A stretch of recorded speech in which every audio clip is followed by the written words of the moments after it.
ఇప్పుడు ఇది శాసనసభ సార్, ఇదేం గాంధీ భవన్ మీటింగ్ కాదు, పబ్లిక్ మీటింగ్ కాదు.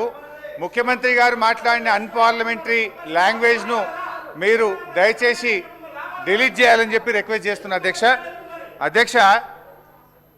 ఇప్పుడు ఎందుకంత రంది పడుతున్నారా మీరు? హరీష్ రావు గారు అధ్యక్ష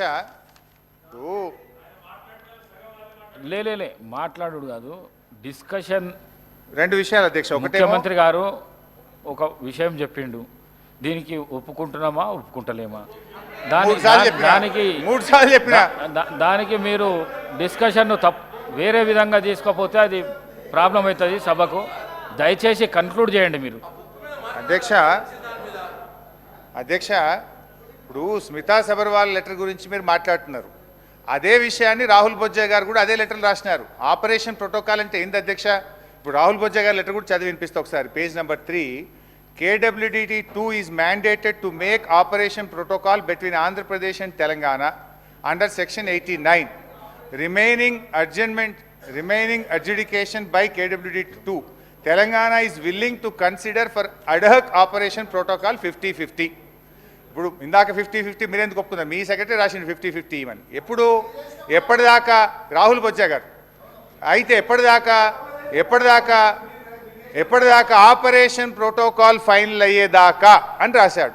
అదే విషయాన్ని స్మితా సబర్వాల్ రాసింది తప్ప ఇంట్లో కొత్త విషయం లేదు. అనవసరంగా ఇంట్లో అనలేదో ఉందని చెప్పాల్సిన అవసరం అంతకంటే లేదు. ఇకపోతే అధ్యక్ష, ఇవాళ గౌరవనీయులు ముఖ్యమంత్రి గారు కానీ కొంతమంది కేసీఆర్ గారి గురించి వ్యక్తిగతంగా తులనాడుతూ ఉన్నారు అధ్యక్ష. వాస్తవానికి తెలంగాణ ఉద్యమం ప్రారంభించినప్పటి నుంచి కూడా కేసీఆర్ గారి మీద చాలామంది గత సమైక్యవాదులు, అప్పటి కాంగ్రెస్ నాయకులు, వాళ్ళ అడుగులకు మడుగులు వస్తే కొంతమంది తెలంగాణ నాయకులు కూడా వ్యక్తిగతంగా ఆయన దూషించే ప్రయత్నం చేసినారు. కానీ దురదృష్టం ఏంటంటే ఒక రాష్ట్రాన్ని సాధించినటువంటి వ్యక్తి ఇవాళ కేసీఆర్ గారే లేకపోతే ఈ తెలంగాణ రాష్ట్రం లేదు, ఈ రేవంత్ రెడ్డి గారు ఇక్కడ ముఖ్యమంత్రిగా కూర్చునే అవకాశం లేదు అధ్యక్ష.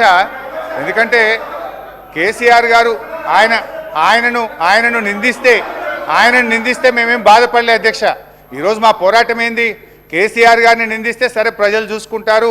మాకు చాలామంది ఫోన్లు కూడా చేసినారు.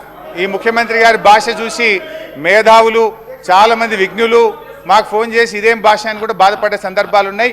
అది వారి విజ్ఞతకు వదిలేస్తాం, ప్రజలు చూసుకుంటారు. అయితే అధ్యక్ష, ఆయన మాజీ ముఖ్యమంత్రి గారి మీద ఇష్టం ఉన్నట్టు వారు మాట్లాడవచ్చు, కానీ మేము చెప్పొద్దా సార్? నేను సబ్జెక్టు డివియేట్ చేసింది వాళ్ళు. I have to give rejoinder అధ్యక్ష.